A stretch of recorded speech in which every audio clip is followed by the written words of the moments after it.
देहिया में तनिको हमरा जान नइखे। अब दिल में हमरा कोनो अरमान नइखे। मुस्कुराए खातिर तो दिन भर मुस्कुरातानी, लेकिन चेहरा पर असली मुस्कान नइखे। प्रेजेंटेड बाय विदेशी लाल एंटरटेनमेंट।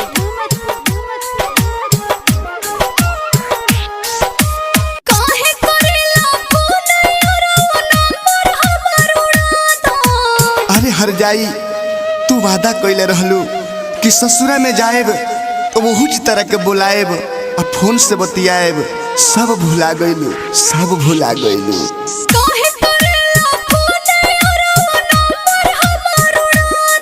दिन रात रोइले जहर अपना देवरे से भेजा दो। अब बात न करबू हमरा से तो तू ही मुआ दो।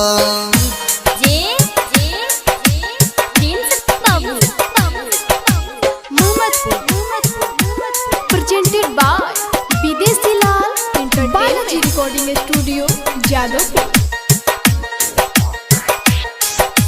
जान जाई मोर भतर जानू मार के हमके मुआ दे हो।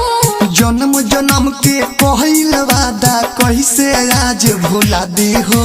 क्रिया खा के कहो तानी फोन करबो तो मर जाइबो। तोहरा कुछु कहर से पहले हम ही कुछु कर जाइबो। हो गइल शादी सुना यारो हमरा के तू भुला दा। अरे कैसे भुला जाई हम तहरा के।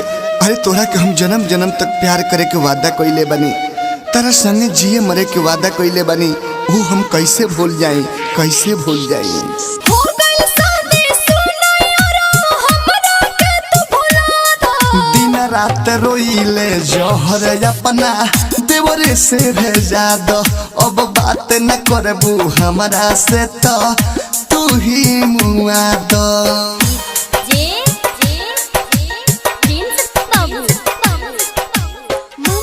प्रेजेंटेड बाय रिकॉर्डिंग विदेशी लाल जादू एंटरटेनमेंट।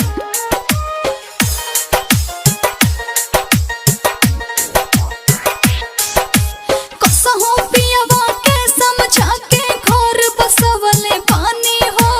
एको बिर ना पूछलू हो कि हम कैसे जियतानी हो।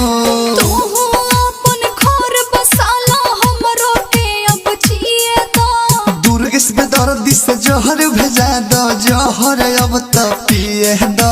याद विदेशी कसहो अपना दिलवा के समझा दो। याद विदेशी कसहो अपना दिल के तू समझा दो। दिन रात रोइले जहर अपना देवरे से भेजा दो। अब बात न करबू हमरा से तो तू ही मुआ दो। काहे करेला फोन यारो नंबर हमर उड़ा दो। काहे करेला फोन यारो नंबर हमर उड़ा दो। दिन रात रोइले जहर अपना देवरे से भेजा दो। अब बात न करबू हमरा से तो तू ही मुआ दो।